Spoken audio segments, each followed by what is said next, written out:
બનાસકાંઠા સરહદી ગામોમાં જડબેસલાક સુરક્ષા તંત્ર એલર્ટ થયું છે। પોલીસ દ્વારા સરહદી ગામોમાં સુરક્ષા વધારી પેટ્રોલિંગ શરૂ કરાયું છે તેમજ વહીવટી તંત્ર દ્વારા પણ સુરક્ષાને લઈને માસ્ટર પ્લાન્ટ ઘડી કાઢ્યો છે અને તમામ પ્રકારની સુરક્ષાઓથી તંત્ર સજ્જ થયું છે। ભારત પાકિસ્તાનની વર્તમાન સ્થિતિને જોતા ભારત પાકિસ્તાન સરહદે આવેલા બનાસકાંઠા જિલ્લામાં પણ વહીવટ તંત્ર એલર્ટ બન્યું છે। જિલ્લા કલેક્ટર, જિલ્લા પોલીસ વડા સહિતના સિનિયર અધિકારીઓએ બેઠકો યોજી સરહદી વિસ્તારોમાં સુરક્ષા માટે માસ્ટર પ્લાન ઘડી કાઢ્યો છે। જો કોઈ આપાતકાલીન સ્થિતિ ઊભી થાય તો તેને પહોંચી વળવા emergency health centre, doctors, paramedical staff, Indo-Pak border પર સિવિલિયન્સના જવા પર પ્રતિબંધ સહિતના જરૂરી પગલાં લેવાયા છે। આ ઉપરાંત જિલ્લા પોલીસ દ્વારા સરહદી ગામોમાં સતત રાઉન્ડ ધ ક્લોક પેટ્રોલિંગ કરી પરિસ્થિતિ પર સજાગ નજર રાખવામાં આવી રહી છે। તેમજ વાવ, સુઈગામ તાલુકાના 24 ગામોના લોકોને જો સ્થળાંતર કરવાની જરૂરિયાત ઊભી થાય તો તેમને સુરક્ષિત સ્થળે ખસેડવા, રહેવા, જમવા, આરોગ્ય વગેરે માટેનું ફૂલ પ્રૂફ પ્લાન તૈયાર રાખવામાં આવ્યો હોવાનું જિલ્લા કલેક્ટરે જણાવ્યું હતું। જિલ્લા પોલીસ વડા અક્ષય રાજ મકવાણાએ જણાવ્યું હતું કે ભારત પાકિસ્તાન વચ્ચેની તણાવ ભરેલી પરિસ્થિતિને જોતા વાવ, સુઈગામ વિસ્તારના સરહદી ગામોમાં સુરક્ષાના પૂરતા બંદોબસ્ત કરાયા છે। તેથી જિલ્લાવાસીઓએ કોઈપણ પ્રકારની અફવાઓ પર ધ્યાન આપવું નહીં, તેમ જિલ્લા પોલીસ વડાએ વધુમાં ઉમેર્યું હતું। નિર્માણ છે પોલીસ અને તંત્ર દ્વારા કયા પ્રકારની કામગીરી છે હાથ કરવામાં આવી છે?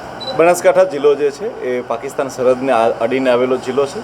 પોલીસ દ્વારા જે છે એ સતત ગામડાઓ સરહદ સાથે જોડાયેલા છે તે સતત પેટ્રોલિંગ કરવામાં આવી રહ્યું છે। અમે લોકો વ્હીકલ ચેકિંગ બી કરી રહ્યા છે, પરંતુ ચેનલના માધ્યમથી દરેક નાગરિકોને જણાવવા માંગીશ કે ખોટી અફવાથી દરેક નાગરિકો દૂર રહે છે।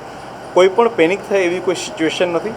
દરેક વસ્તુ જે છે એ અંડર કંટ્રોલમાં છે અને પોલીસ ઉપર અને તમામ બાકી એજન્સી ઉપર વિશ્વાસ રાખે।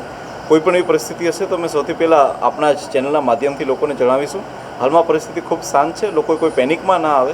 જો કોઈ પણ બ્લેકઆઉટનો મેસેજ મળે છે તો બ્લેકઆઉટનો મેસેજ એટલા ગામડાઓ પૂરતો હોય છે, તે માત્ર પ્રિકોશન માટેનો હોય છે, તકેદારી માટેનો હોય છે, જેથી કરીને કોઈ પણ પરિસ્થિતિમાં કોઈ પણ નાગરિકોએ ગભરાવું નહીં। પોલીસ તરીકે અમે અને તમામ બાકીની એજન્સીઓ પોતાનું કામ કરી રહી છે। થેન્ક યુ, જય હિન્દ। અને જિલ્લા વહીવટીતંત્રની શું ખાસ તૈયારીઓ?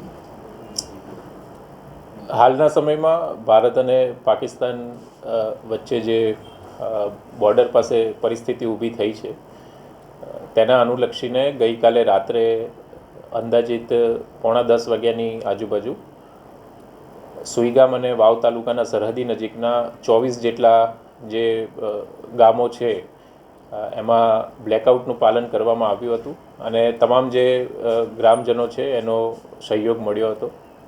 આ ઉપરાંત 0 પોઈન્ટથી અંદાજિત 22 કિલોમીટરનો જે વિસ્તાર છે એ હાલમાં સંપૂર્ણ વિસ્તાર બીએસએફ દ્વારા સુરક્ષિત કરવામાં આવ્યો છે અને બીએસએફની બટાલિયન્સ દ્વારા હાલમાં જે પણ આગળની એલર્ટ રહેવાની કે સુરક્ષાની કામગીરી છે તે ચાલી રહી છે।